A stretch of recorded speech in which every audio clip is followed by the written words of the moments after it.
Hey everybody, Mike here from CMMG, and it's time for another Q&A session. You guys like asking questions, but as luck would have it, I like answering the questions. So this particular Q&A doesn't really have anything that's going to be categorized. We're not going to be seeing a lot of similar questions that can be lumped into a video about one particular topic. So without further ado, Q&A randomness coming up next.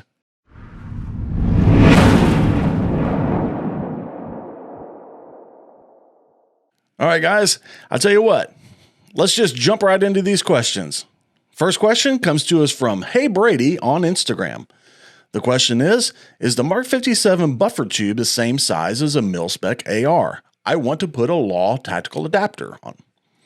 Well, when you talk about the buffer tube itself, the diameter of that is going to be able to work with all standard AR components. So we are looking at a Mil-Spec diameter buffer tube. So go ahead and use those components like you would like to. The next question comes to us from One Irish Girl on Instagram. The question is, how does semi-automatic work?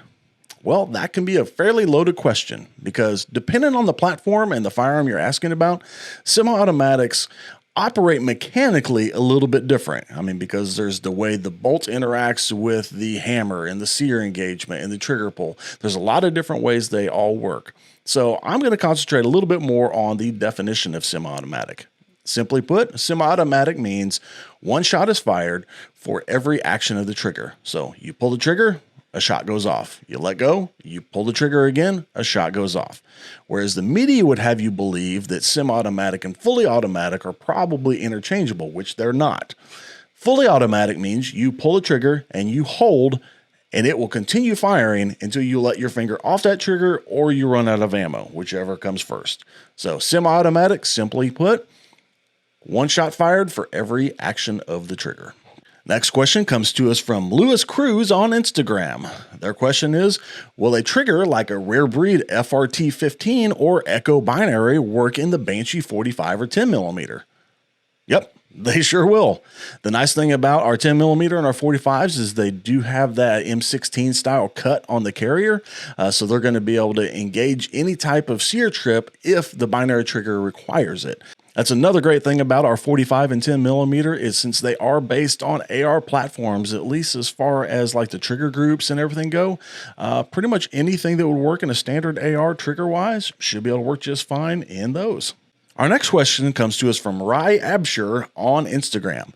And I'm going to go ahead and apologize if I mutilated that name. I'm not sure if I said that right, but we're just going to go ahead and dive right into the question. Now, the question is a multiple part question. The first part is, does a suppressor act as a barrel extension for the projectile? Like if you have an 8-inch SBR with a can that is also 8 inches, do you now have a 16-inch barrel? Well, I'm kind of reading that question a couple different ways. If you're literally talking about just what is it going to do to the projectile as far as velocity and performance, you're probably going to see some gains, but nothing really significant. And there's also a lot of variables involved there too. So like what's the caliber, what's the weight of the projectile, what's the load? There's a lot of things that are going to be involved there. But when you're talking about for the projectile, actually having that gas behind it a little bit more, you're probably going to see some slight gains, but nothing significant. But it's kind of weird though. I also see the question saying like, if you have an 8-inch suppressor with a can that's also 8 inches, do you now have a 16-inch barrel? From an NFA standpoint, no, you don't. Unless you like pin and weld that suppressor onto that barrel, you still have an SBR. So I'm not sure exactly where you're going with that part of the question, but I try to answer in both aspects of it.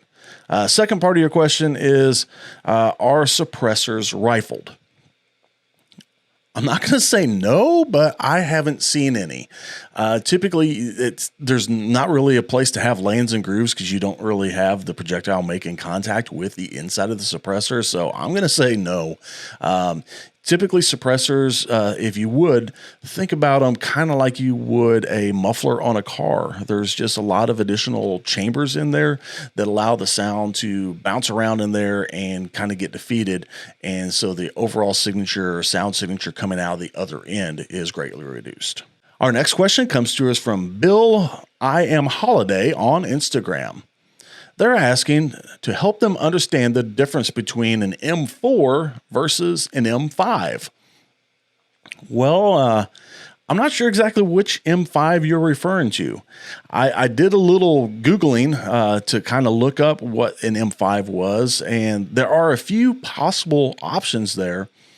I'm going to guess you're referring to the proposed enhanced carbine by Colt, which I think was kind of nicknamed the M5. I don't know that that actually became its official designation.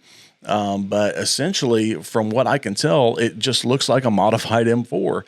You're getting a different gas block. You're getting a type of a piston system.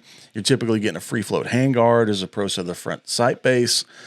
So it's really kind of like you taking your AR at home and customizing it to your liking, but manufactured that way for military use. And with my Googling, I don't know if my Google food just wasn't very good today or not, but I really didn't see where that's been enacted or actually been put into use. So if I'm wrong, feel free to hit me up in the comments below and enlighten me. I'm just not as versed on the M5. So like I said, to me, it sounds like an enhanced M4. Our next question comes to us from Jay Merton on Instagram.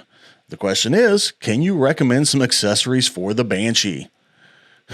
Yeah, I definitely can. There are a lot of great accessories out there for the Banshees, but I do want to flip this back at you and ask you, which Banshee? There are a lot of different calibers and a lot of different series. And then I'm going to ask, what is your intended use? Home defense, target shooting, competition, training. There's a lot of different things that are going to allow for a lot of different accessories. I'll tell you what, just to simplify this, go check out the CMMG Enthusiast page on Facebook if you have a Facebook account. That's a group of guys there that started up the page back when the radio delay blowback system was called the Guard. They had the Guard page, and they were just fans of the platform. And as the page grew, they became the CMMG Enthusiasts. So some great people on there. You might even find me rolling around in there on occasion, answering some questions.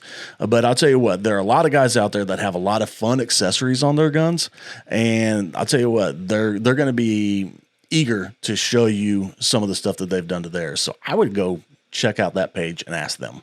Our next question comes to us from Vaughn Ashen, 1987 on Instagram. Their question is, any recommendations for a hand stop to add to the Banshee 300 series 9mm?